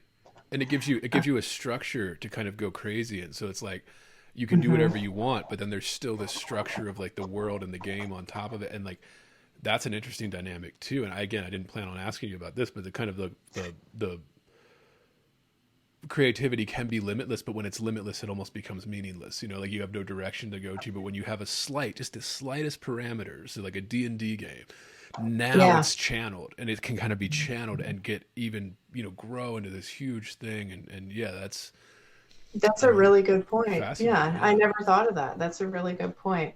That sometimes when you're trying to sit down and you're like, okay, I need to come up with an idea. Like Right. I'm struggling. I need to write this next, but I got to do it, you know? But if I sit down and play D&D, like I am the paladin that I Right. was, last week, and I am, going to save the day and whatever. And I have those parameters, those that make it easy for my creativity to just start flowing. And Right. yeah, that's a really valid point. I never thought of that before. Yeah, That may help me in trying to actually get the yeah. words down for the next book. Yeah, please. I was going to ask you, yeah, if it was going to be like a series of books too, because when I was looking it up, it seems like you're planning the next book, right? Yeah. Yes, I have ideas for 5 different books Oh, total. fantastic. Yeah. So the Gnomes of Fibberton's the first one, the Tunnel of Truth, where they have to accept the consequences of and tell the truth. They can go through the tunnel. The gnomes can go through the tunnel of truth and go back and be with their families. Um, and then I have loose ideas for Too Many Tall Tales, the girl who goes to Fibberton because she tells too many tall tales. Like she says she found buried treasure. She says she Right. can lift a car over her head, kind of things. Then the boy who didn't do it. So the oldest lie in the book. I didn't do it. I didn't do it. I didn't do it. Right. Right. And the book's about him. But then the other book that I feel really passionate about and I'm excited for is Santa's Other Helpers. Oh, I love a And Christmas that's, theme. Yeah. yes. But these elves deal strictly with the naughty department, right? These are our gnomes. I said elves. I didn't mean to say elves. Our gnomes, because my gnomes have been criticized for looking like elves. Really? Because I have an Indian author. He's from India, and he drew the gnomes. I loved how he drew them Right. without beards and without hats. They just have pointy ears and pointy noses, and they kind of look a little like elves. But since no one's ever met an elf or a gnome, I figure I can call them whatever I want. Yeah, exactly. So, Yeah. so anyway, Santa's Other Helpers are so the gnomes of Faverton deal with the naughty department, and they have the FIB, the Fib Investigation Bureau, right? So they're gonna have jackets like kind of like another, organization, but FIB instead of the other way, and they'll have like the 10 most wanted fibbers up on the board, and they don't get to like wrap gifts and make presents and be nice happy little elves. They have to Right. do the naughty stuff. So anyway, that's what that book is going to be about, that I'm kind of passionate about. I'm excited to do that. Yeah, I mean, again, love a Christmas theme here too, and that's something too. Like when I think of children's books that touched me, and that I still remember, and everybody has the Marie Sundock and kind of where the wild things are and stuff, but I remember with the Polar Express. Yeah. There were I had this one about a woodworking guy that makes a nativity scene, and I can't remember the name of it now, but I remember the story. They're just like they were all kind of Christmas themed stuff that Yeah. I really latched onto, and maybe that's just me and whatever, but I just No, did you ever read The Littlest Angel? no, I don't remember that one. Oh, that was one of my favorites. It was a Christmas story. A little boy dies when he's like very young. So he's like the only like 4 or 5 year old in heaven with the other Oh, angels. And it's kind of sad, but it's like, I always cried, even when I was a kid, right. would cry, but I loved it because it was such a sweet story. He gave whatever he could to the baby Jesus when the baby was born.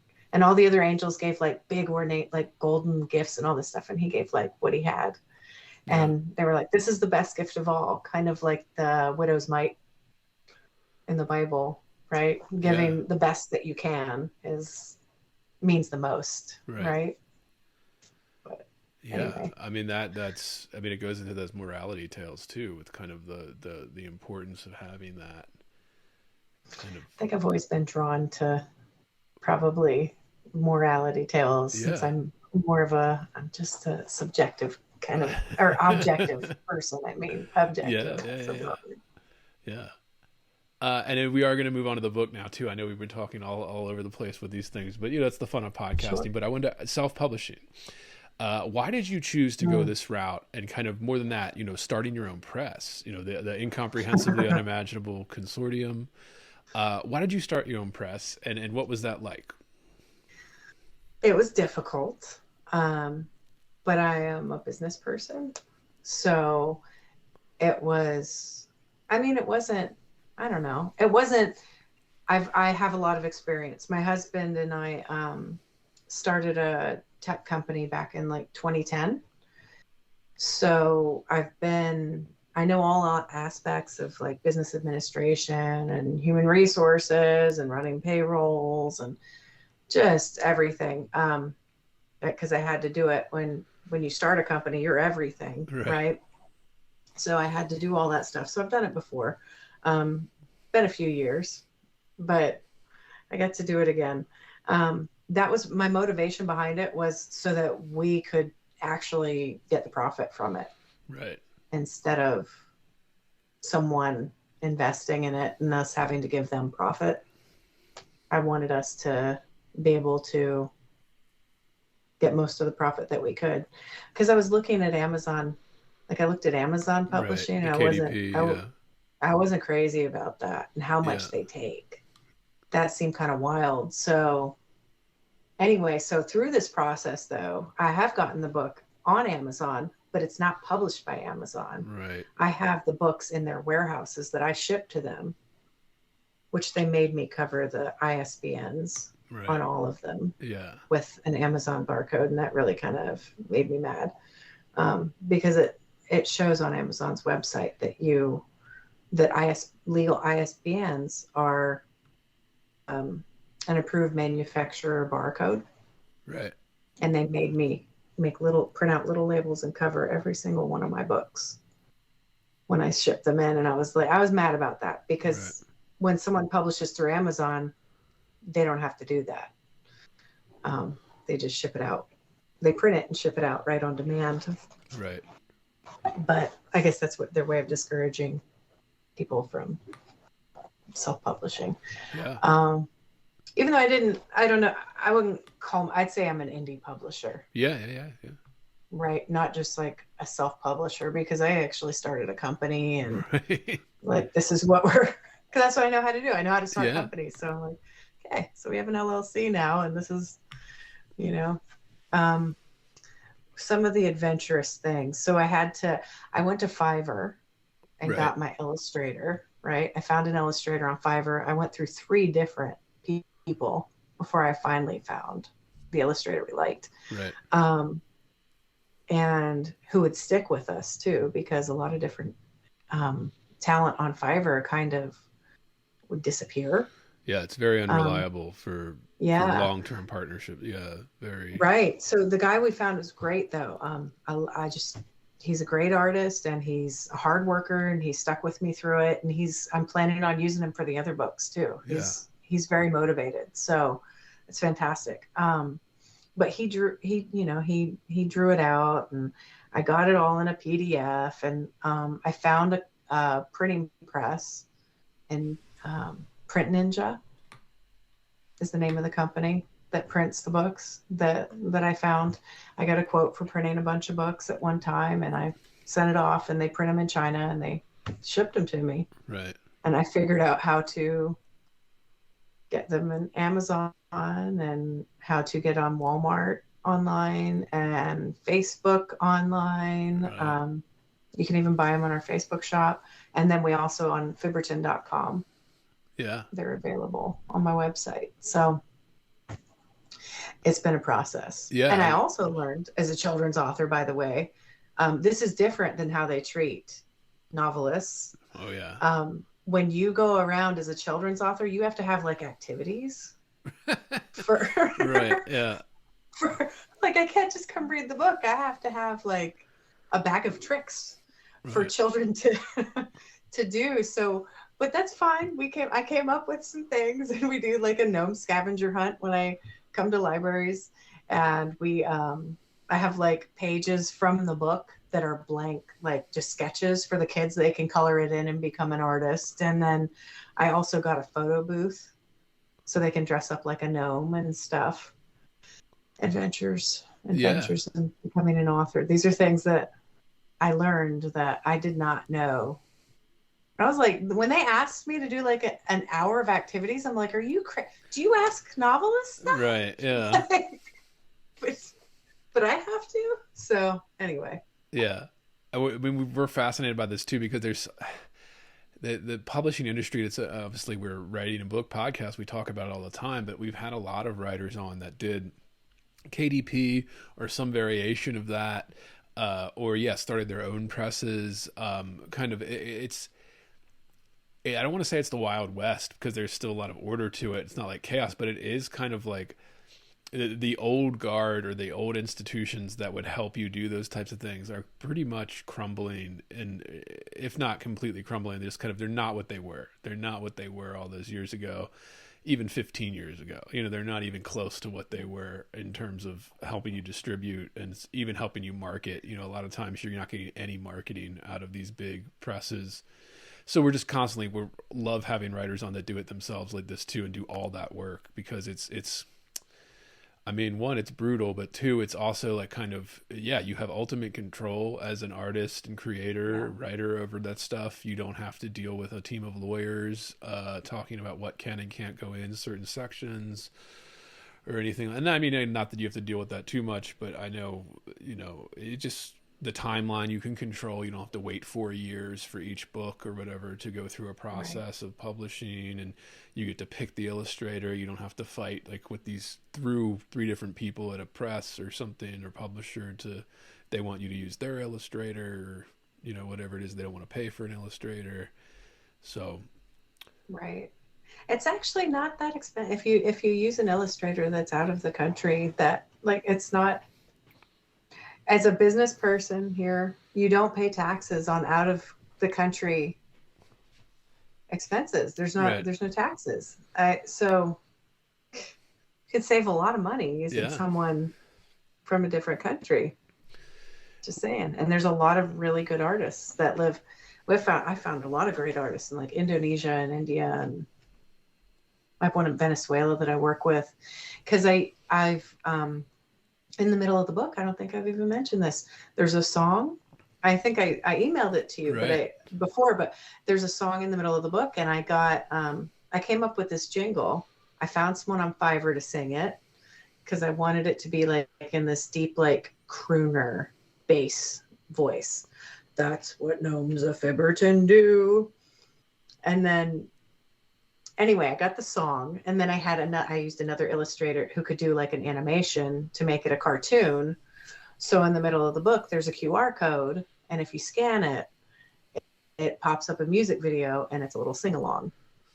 So it's one of the drawing points of the book. The kids like to sing a song. It gets them wanting to read. And that's something that I think is important to point out, that you can only do that if you're doing your own kind of indie press route. Like they're not going to, you're not going to have a publisher help you do that unless you fight tooth and nail for it to happen. They're going to be like, why are we spending money on this? But it's like, no, you can do it yourself, and you can have these extra kind of things that are little fun extras, or even they're good marketing for your book and your series, the series that it's going to become. So yeah, I'd say 95% of writing a book is marketing it. Oh yeah. And I had no idea about that when I wrote it.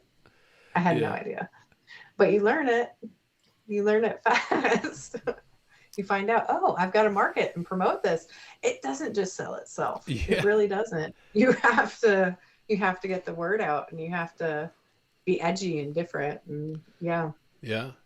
And we've had, you're the second children's author we've had on the podcast, but we've had a bunch of different writers, and fiction, nonfiction. There's medical research, these kind of like that are putting out their own books through their own press or through KDP or something. And it's kind of, Yeah. they did the same thing where like, yeah, like that's the reason I think the big five or the traditional presses, they're not even putting in the time, the effort, and money to market it, because that is the most expensive, the most time consuming thing. And that's really what you want those presses for, is to do that. So they're not even giving you that. We had a friend of mine that, and she was publishing an adult novel, you know, like adult fiction. And, she was saying the same thing. Like she got almost nothing in terms of marketing support for her book. Everything that she did, that she basically did herself. You know, it was just very interesting. And this is the podcast where the listeners like to hear this too, like know how to. But the last couple of questions I have here, they're all kind of writing questions too. So we move into more of like the craft of it, right? We like to ask writers, what is your writing routine like? How do you like to do your writing? Are you a daily writer, sporadic, mornings, after the kids go to bed? You know, when do you usually do your writing, and how do you kind of fit that into your life? It's definitely sporadic for me. And it is whenever, sometimes I will do it when the kids are around. It's just whenever it sporadically, randomly hits me and I have to go write it down. And that is my routine. That's it. There's no, like, I sit down and try to do it. That would kill me. If I sat down and tried to force myself to write something once a day, my brain would just be like, no, we're not gonna. You have nothing now, right? Brick wall, totally. It's only when I have the idea, I gotta write it. When I get the idea, whether the kids are around or not, I have to try to write it down. I've tried to use voice to text sometimes, and the kids are around and they'll talk, and I have to like fix it. Is that your preferred method? Kind of just like jotting down in the notes app, voice to text, kind of when an idea strikes, just kind of like, and then you kind of assemble those at a later. Yes. Yeah. That's how I always do it. I always jot myself my notes down. I usually actually email it to myself. Oh, okay. Yeah. And so I send a note to myself, but I do use a notes app too. I have a notes app too, or I'll even text myself sometimes. Yeah. Some notes, or I'll even message my husband things, and I'll use that message. He'll be like, "What are you talking?" And he knows that I'm like having ideas or something, and he just will ignore it. But whatever avenue I can on my phone, I'll use it to save it. Have to. But yeah, we love to ask everybody that and kind of how they kind of structure their stuff. Another one we like to ask every writer that comes on here, and we don't need anything specific. We don't need numbers or anything. How do you make a living? You know, it's tough out there for writers, especially people that are trying to be a writer for a living. You know, do you make any money off of the books? Do you have to have a day job? How do you make a living? My husband works. My husband supports us with his job, basically. Yeah. But I mean, we have made some money off of the books, but nothing. It's not. You can't live on that. Right. Can't live on that. That seems to be a constant theme of every time we ask writers this question. Be like, you really can't live off the books. You know, we've had people of love. We've had people that have won Penn Awards, that have won National Book Awards, and they're all saying like, "Well, you have to have a day job." I've won a couple of awards now. Yeah, I've got a 2024 Literary Titan Book Award, first place, and a first place in the Firebird Book Award for Children's Fables. And I got a couple book awards, but and it still doesn't leave any money. Not enough. No. I mean, it does. Yeah, we've done better than I think a lot do. And I go around to vendor events, and sell books. I don't just use the internet. Oh my goodness, that would not. I go around to vendor events. I take pictures at the vendor events. I use it all as like promotional. I sell way more books in person. Way more books in person. When I can talk to people and tell them about the book and tell the kids about the book, and they can see the video playing, because I'll have like the video playing that's in the book, and that usually gets the kids. They see the video and they're like, there's a cartoon in your book? Yeah, I Right. want it. And they'll get their parents to buy it for them. Yeah. Yeah, I mean we had the other children's author we had on here. Go listen to that episode, listeners. It was she said the same thing where she's said she gets more sales going to the individual bookstores and libraries in, you know, a 50-mile radius of her home Yeah. or longer, and then relying on Katie or Amazon sales or Barnes and Noble sales or anything like that. Like, you really do have to do that extra mile, no matter what it is. Yeah. Children's books, adults, you know, fiction books. I mean, my background is poetry books. I mean, nobody's buying those no matter what you do. It's kind of like, yeah, I mean, it just, the reason we ask this question is because we like to dissolve the illusion that people have that, oh, like these writers are making all this money and you can just do it for a living or whatever. No, you know, like that's not what's happening out there. Like the industry is struggling. People aren't buying as many books, and you have to do this kind of DIY, have some type of other income. You know, you're not going to be able to make a living off of it.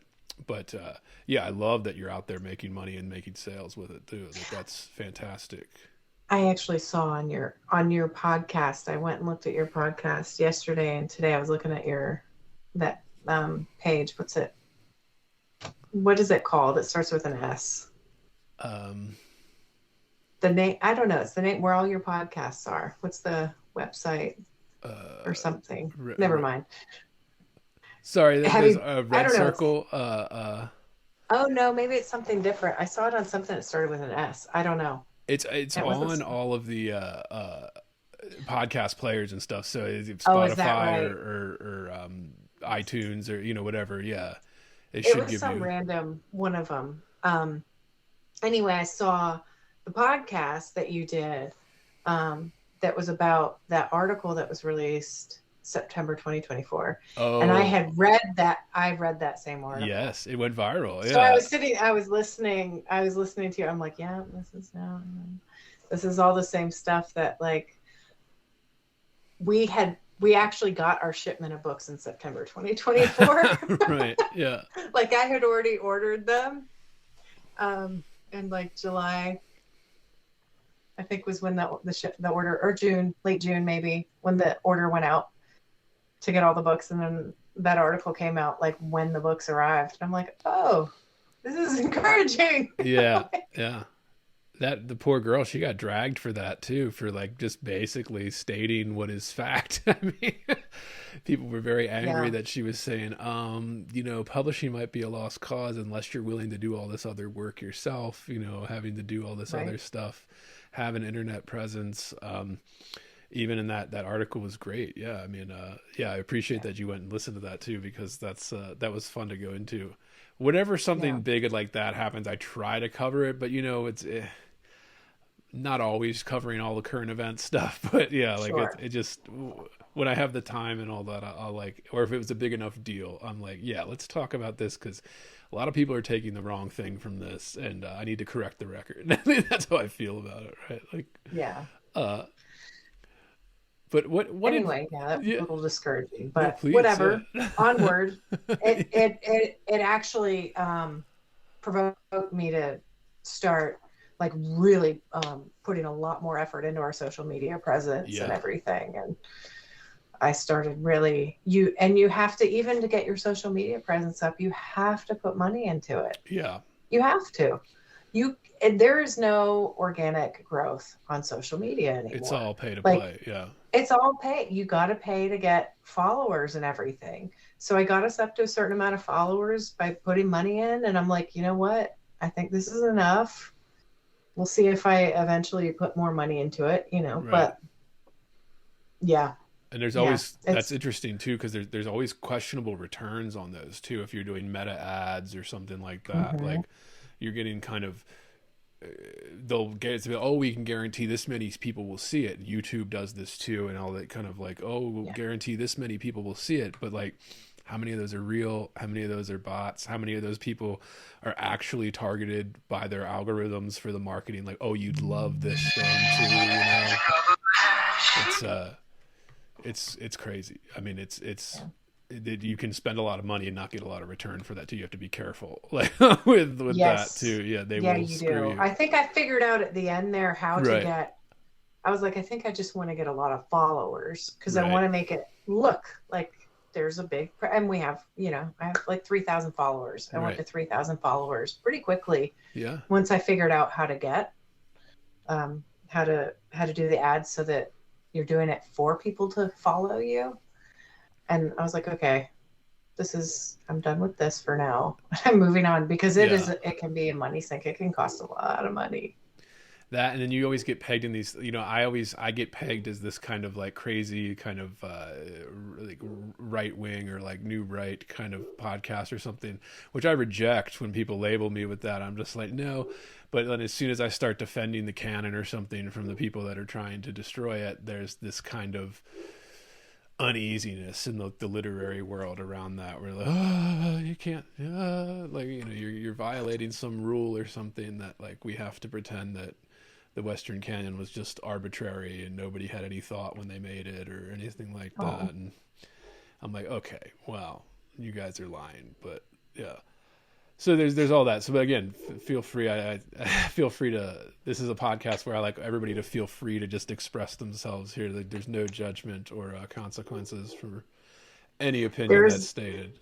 At least There's not an here. echo chamber. Yeah, at least not here. There's an echo chamber on the internet Yeah. that you have to just Right. watch out for. Exactly. That's all I'll say on that issue. Yeah, exactly. Yeah, exactly. And the last You're couple. not alone. Yes. Yeah. What advice would you give to any writers out there that are just trying to start out, maybe trying to do something like this on their own? Ooh. The advice I would get, I'm discouraging. I'm already discouraging. The advice I would give is if you really want to write a book, and go ahead and write it and get it all out and do that. But know that if you want to be successful with it, it's really about 95% marketing and promotion. It's not 5% of it's writing the book, and then everything else is you gotta have drive and motivation to promote it and market it and try to sell yourself and sell the book. And that's not always a very easy thing to do. Not all of us are, what's the word? I don't know. We're not all politicians, right? Yeah. You have to play. It isn't necessarily like kind of politics in the traditional way. You have to play that kind of office politics kind of game, where it's not just about the political side or like the, right, left. It's more like kind of the social politics, the kind of everyday marketing politics, office politics. Yeah. And I think there's a certain level of you have to sell yourself, that's kind of a politician's thing to do. They have to sell themselves to everybody, and you have to like, as much as I like try, I'm not great at it. Yeah. Because I'm not I don't want to call, I'm not a narcissist. It's really hard. I feel like almost all politicians, you got to have some narcissism in order to be like, yeah, I'm better than everyone else at this. Pick me. Right? And that's kind of what it is when you're an author and you're trying to sell your book. There has to be a level of, no, really, my book's the best. You have to buy my book. It's great. You got to buy it. It's awesome. And it's, I think there's an instinctual thing too, right there, like kind of the right versus wrong. Like it feels almost wrong to put yourself in that thing. So a lot of writers kind of. Sorry. No worries. We love having little everyday life coming into this. It's like I said, it's ambiance. It makes people relate to it more with when they have, everybody's got stuff going on. And I know we're bumping up against time, but yeah, that's it's fantastic. That's what's happening. But I think, like kind of selling yourself, most writers struggle with that. Like it's something that most writers, not fun. And then we're all put in this position now that if you're trying to publish something, anything, any type of book you're putting out there, listeners, poetry, nonfiction, children's literature, like any of this stuff, like you have to promote yourself, and it's it almost feels like the total opposite, because it's like this introverted thing you do on your own, You and then write you alone, yeah. share to the world. And it's so, yeah, we Yeah. always love to ask every writer, like, how they deal with that. And the final question we like to ask writers here is, what are you working on now? What's taking up your time in terms of your creative energy and things like that? I'm at a fork in the road. I'm having a hard time deciding which book I really want to put my energy in. Right. If it should be, because I have a series, right? And I have 2 books in front of me. I have The Tunnel of Truth and I have Santa's Other Helpers. And I really, really like Santa's Other Helpers. Yeah. And I kind of just want to go and do that one. But I feel like The Tunnel of Truth is really the sequel, and it should probably come out next. So I'm kind of, that has been like baffling me, and I need to stop and focus and just pick one and do it. But that is where I am at creatively right now. I have actually already written part of The Tunnel of Truth, like half of it, and have sketches for the pages and everything. But I'm just struggling getting the rest of it, because Santa's Other Helpers came into my mind, and it was just so fun. And like, I like the idea so much that it's hard to refocus. Yeah.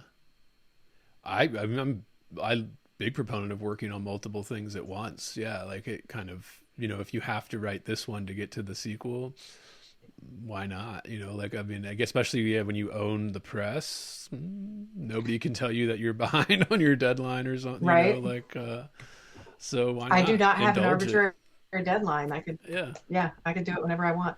So. Indulge whatever the creativity is kind of leading you to. But yeah, that's fantastic. I know we're bumping up against time here. Do you have time for like another 15, 20 minutes? Sure. You do? Okay, perfect. Sure. Perfect. Yeah.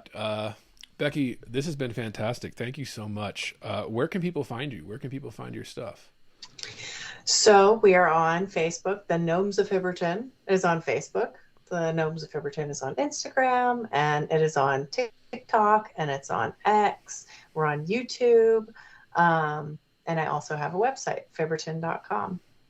That's fantastic. And that's all linked below as well, listeners, so go check that out. Becky, please come back.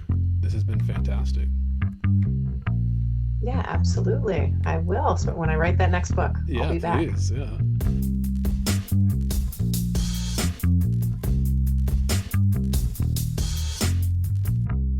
Heavy. Bored. Heavy. I am heavy Bored. I may say that the male is entirely hostile. No! Resources. Life with friends is boring. We must not say so.